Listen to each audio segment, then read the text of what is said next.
Madali bang malubat motor nyo? Yes mga ka-riders, paano po ba mag full wave ng Honda Scoopy? Gamit po itong 5 wires Lihua. Tara, samahan nyo ako. Let's go! At kung bago ka pa lang sa aking channel, huwag kalimutan mag-subscribe at i-click ang notification bell para ma-update ka sa mga bagong videos ko. Yes mga ka-riders, may Honda Scoopy po tayo dito, no? Ang problema po nito, yung charging system niya napakahina talaga. Mga ka-riders, ito po yung stator. Ito yung dilaw. Ito yung ground. Kakat natin yung ground. Yan.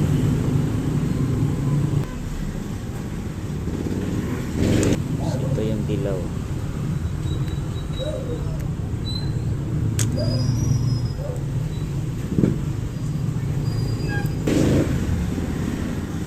Tapos yan yung idugtong. Yan yung tinatawag na floating wire. Para maging full wave at para lumakas yung baterya natin, di madaling malubat. So dito hihinangin natin yan para hindi kumalas.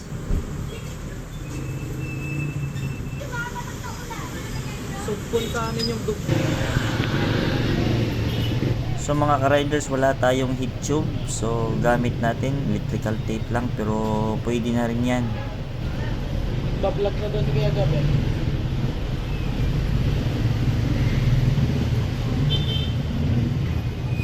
So mga ka-riders, dito hinabaan ko ng wire para mas maganda yung wire pagkalagay. Para naman malinis yung paggagawa natin mga ka-riders, at syempre hindi matamaan sa pag-ikot ng flywheel. So dito naman yung isang wire mga ka-riders, hihinangin din natin yan.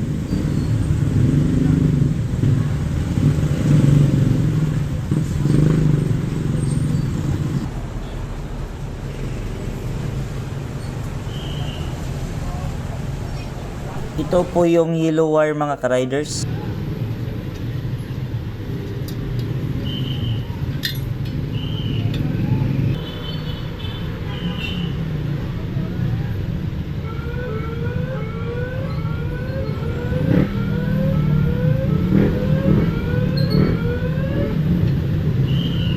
Ito na po yung stator natin, no? Tingnan nyo, ang ganda ng pagkagawa sa wire.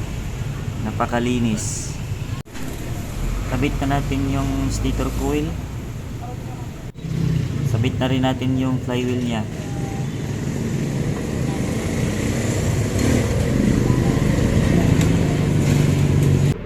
Tested na po tong Lihua brand mga ka-riders. Regulator 5 wires. Ito po yung gamit-gamit ko tuwing magfo-full wave ako ng motor. Maganda rin kasi itong Lihua kasi walang back jobs. Ito yung stator wire. Connect natin yan sa socket.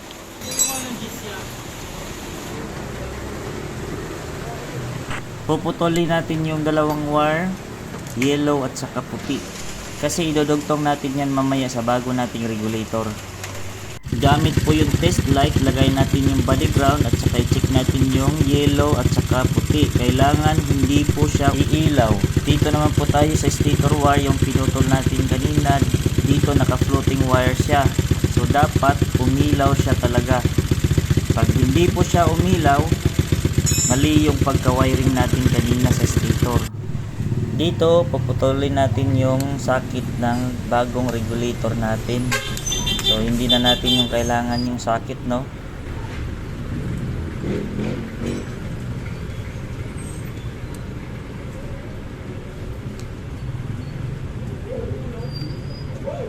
So dito mga ka-riders, uunahin natin yung wire at saka puti sa regulator.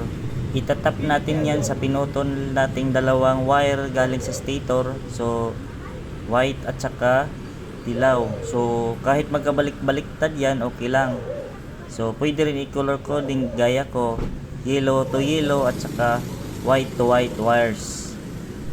So dito naman green to green wires. So hanapin natin yung kulay green. So body ground yan. So yan, no? Green to green wires. Tapos yung red to red wires naman. So yan yung papunta sa baterya. So yung kulay itim, so hanap ka lang ng itim sa wiring. So gaya niyan, dyan ko nilagay sa brake light switch. Kasi yung itim na yan, out yan ng ignition switch. Ito yellow. Yellow. Ito yellow. Alternator. Puti. Puti. Or baliktaran. Alternator. So ito, red to red. Red to red. Green to green, tapos black to black, yellow to yellow, white to white. Tapos ito tatanggalin na natin. Yan, tinatanggal. So yan, tinatanggal ko na. May bago na kasi dito regulator. Okay. Kasi ito, saka mo na isasalpak dito yan sa switch. Ha? Ito. Wala na yan. Yan na yan. Ganyan na lang yan. Oh, kasi may bago na tayong ano eh. So may bago na tayong regulator. Yan. Kahit hayaan mo na lang ito kaya ito. O i-ano natin yan, electrical tape. Na lagyan natin ng electrical tape lahat. Hawakan mo muna.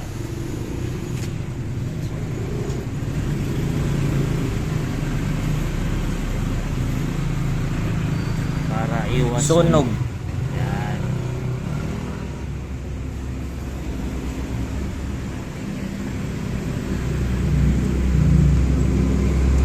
So yan mga ka-riders, oh, okay na yung wiring natin, maganda na yung pagka-electrical tape.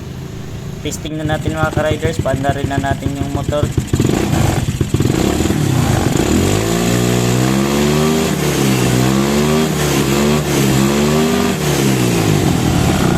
Diba kanina, umabot yun ng ano, 19.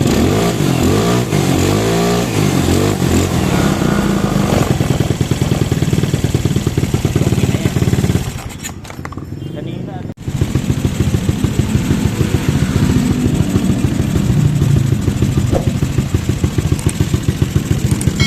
Dapat po uminit yung regulator natin. Diyan malalaman na nagcha-charge. Kung sobrang mainit at di mahawakan, may problema din yung regulator mo.